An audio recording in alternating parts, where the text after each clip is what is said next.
تلك أمة قد خلت لها ما كسبت ولكم ما كسبتم ولا تسألون عما كانوا يعملون.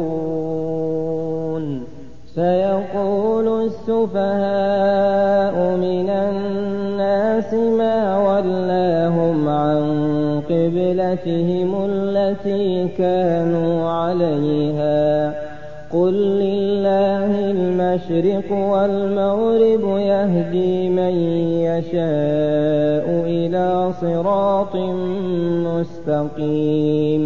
وكذلك جعلناكم أمة وسطا لتكونوا شهداء على الناس ويكون الرسول عليكم شهيدا. وما جعلنا القبلة التي كنت عليها إلا لنعلم من يتبع الرسول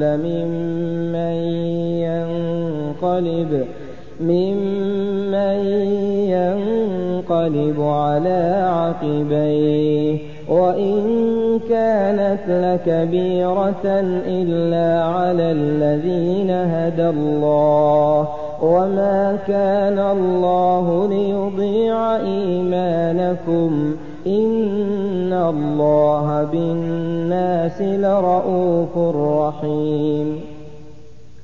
قد نرى تقلب وجهك في السماء فلنولينك قبلة ترضاها فول وجهك شطر المسجد الحرام وحيث ما كنتم فولوا وجوهكم شطره وإن الذين أوتوا الكتاب ليعلمون أنه الحق من ربهم وما الله بغافل عما يعملون. ولئن أتيت الذين أوتوا الكتاب بكل آية ما تبعوا قبلتك وما أنت بتابع قبلتهم وما بعضهم بتابع قبلة بعض ولئن اتبعت أهواءهم من بعد ما جاءك من العلم إنك إذا لمن الظالمين.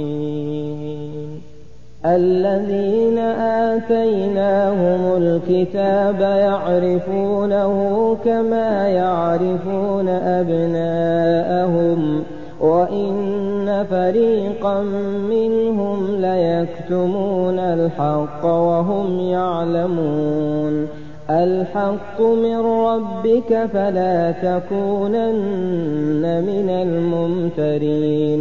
ولكل وجهة هو موليها فاستبقوا الخيرات أينما تكونوا يأت بكم الله جميعا إن الله على كل شيء قدير.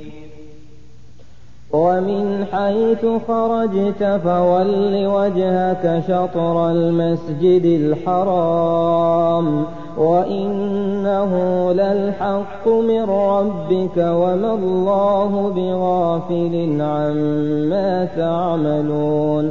ومن حيث خرجت فول وجهك شطر المسجد الحرام وحيث ما كنتم فولوا وجوهكم شطره لئلا يكون للناس عليكم حجة إلا الذين ظلموا منهم فلا تخشوهم واخشوني ولأتم نعمتي عليكم ولعلكم تهتدون.